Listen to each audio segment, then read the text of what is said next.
The sensorial exercises in the Montessori classroom explicitly focus on enabling children to learn to observe, concentrate, and categorize their observations. This is where young scientists are born. Sensorial materials come in a variety of shapes.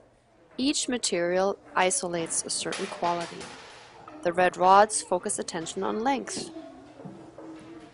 The brown stare on width and height.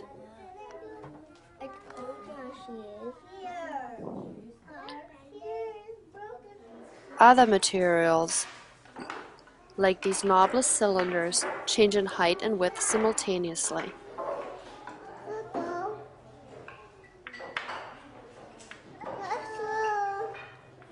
Notice the student's focus on placing the thinnest cylinder and her pleasure as she succeeds.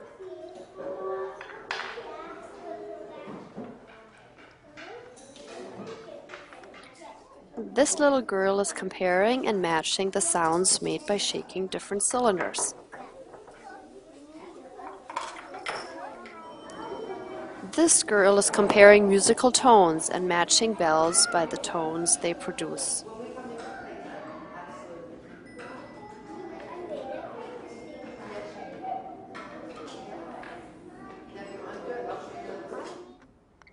This teacher is working with the boy to help him match the taste of different liquids in these bottles.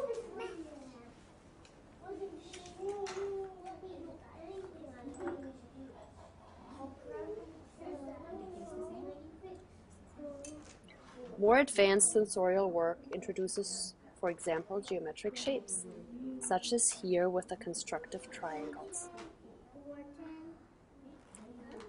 And our toddlers start with simplified materials, such as, for example, these stacking cups.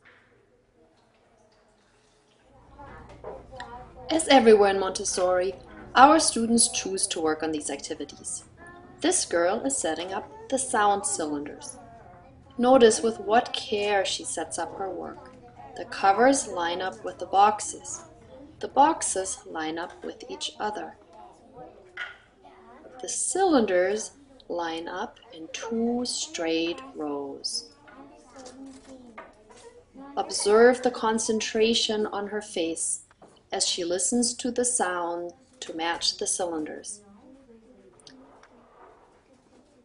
Once all cylinders are matched, she carefully replaces them in their boxes and returns them to the shelf. Notice that the girl does this work independently, without direct teacher guidance. This is possible because of the one-on-one presentations and careful preparation that the teacher does in advance. I see the pink towel on the picture. I think I see our classmates. Sensorial activities build in difficulty. For example, color matching starts with matching colors on the same rug. In this more advanced version, the student matches colors at a distance. The teacher guides the girl to set up one set of color tablets on one table and another one across the room. She then asks the girl to identify a color and to walk across the room to find its partner and bring it back. Notice how this exercise requires color memory and the ability to stay focused on task despite all the other activities going on in the classroom. Notice how the teacher also verifies that the girl knows the words for the colors and how the materials check themselves. Did you find brown? Let's see, does it match?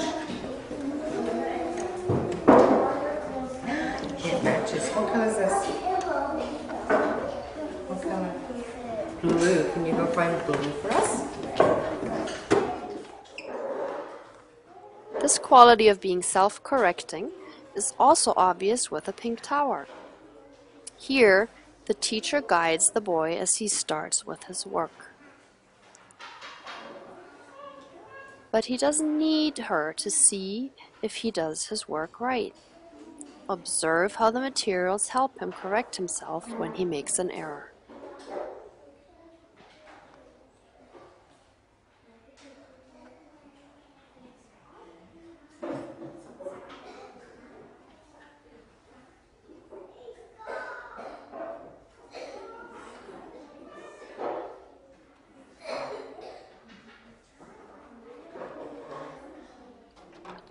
The trinomial cube is one of the more complex sensorial materials.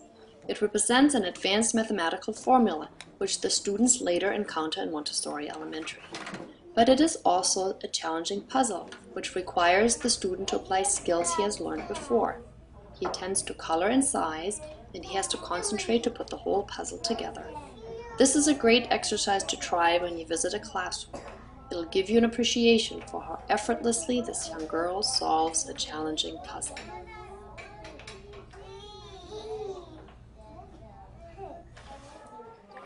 Through the sensorial exercises, the world opens up for our students. Their observational skills help them as they branch out and, for example, study geography by putting together puzzle maps of the world. Their skills in classifying and vocabulary help as they learn about biology. Their ability to listen closely and distinguish sounds is a foundational skill for learning written language.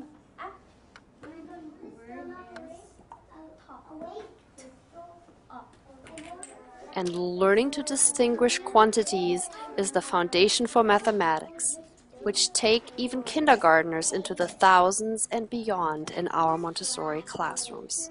Thank you. 3,452 plus 1,321 equals 4,773. Just right. Sensorial materials may look simple on the shelves, but the skills they impart are truly wonderful. This is where young scientists are born.